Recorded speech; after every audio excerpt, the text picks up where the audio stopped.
Hi, welcome back to my channel. Today we're going to be making a modern cocktail called the Jasmine.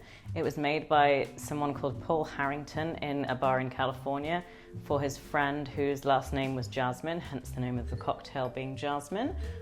He said it was based on a Pegu Club, which is a different drink. It's a whole different video. We'll get onto that at some stage. I'm not going to bog you down with all the details. But anyway, so for ingredients, we've got gin, so it's going to be 1.5 ounces of gin, then 1/4 ounce, the recipe says Campari, I'm going to use Contratto.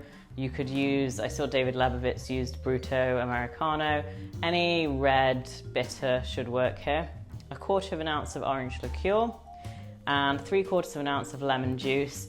And after tinkering around, I saw that on Difford's Guide he uses some sugar syrup as well, just a small amount. I think he says 1/6 ounce, so I have some hiding behind here. I know that my orange liqueur isn't particularly sweet, so that will probably be a good idea.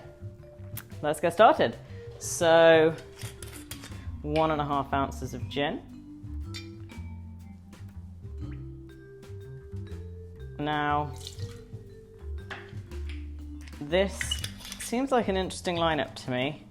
We've got a large pour of gin and then an interesting combo. I'm not sure I've ever actually had Campari or Contratto with orange liqueur in a cocktail. So we'll see how that turns out.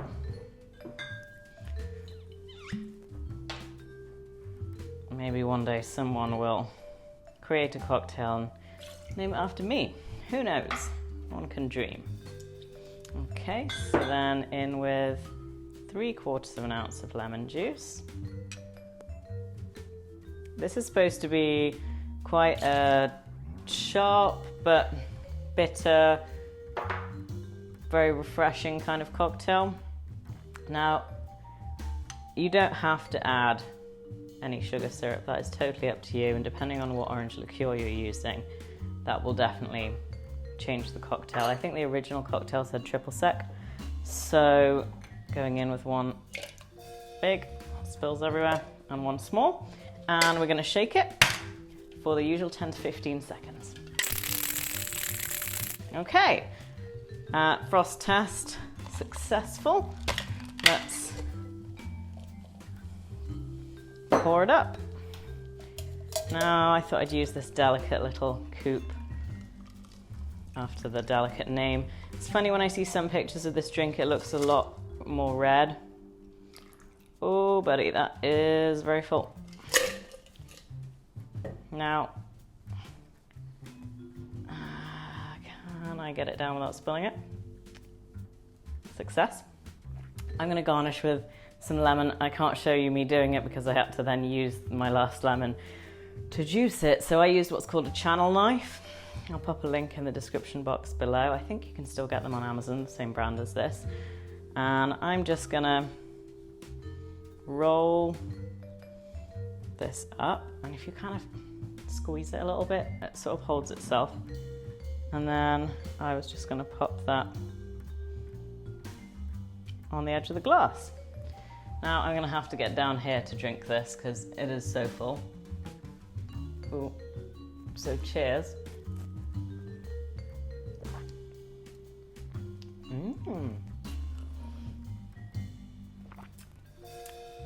I feel vindicated for taking extra large sips because the more I drink, the more manageable the glass is. So I'm going to put it down so I don't spill anything and I can concentrate better. I definitely think the sugar syrup was necessary. I think it would have been too sharp without it. It's still quite citrusy. Now, I know this is slightly weaker than Campari. If you're using Campari, that might be enough. I would maybe say if you're using something that you know is slightly less intense than Campari, you could maybe amp that up to 1/2 ounce rather than 1/4 ounce. But it does give you this really lovely sort of rosé colour almost, which is pretty beautiful. So, oh gosh, did I ever say cheers? Cheers after the fact. Yeah, that's an interesting drink. maybe with a little tweaking.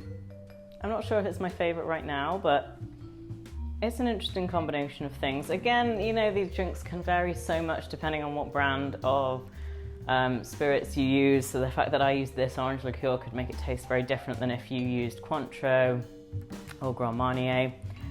But yeah, I would tinker around with that, maybe up the proportion of Contratto, maybe pull back a tiny bit on the gin. But I think this is a good one to kind of experiment with. You can make it once, and then as you start to become more comfortable making cocktails, you can kind of make those tweaks yourself. So maybe I would say, yes, this is a great drink as a kind of learning curve to learn how to adapt it. It's just like cooking, you know, you make a salad and sometimes the dressing is good, and sometimes, you know, you taste it and you're like, oh, this needs a bit more lemon juice or more vinegar, or it needs more salt. It's just like that with cocktails too. So apart from obviously the increments can be very small when you're only making one drink. But yeah, I definitely think that you should give that a try if you are looking for something to experiment with. I would say don't leave out the sugar syrup. I think that's pretty important. But yeah, cheers. That is one very beautiful cocktail. I can see that looking really lovely as a summer drink. Gosh, I'm going to spill this at some stage. Anyway, so I'm going to go before I do spill this everywhere. But cheers, and please hit the subscribe and like buttons below, and I'll see you next week.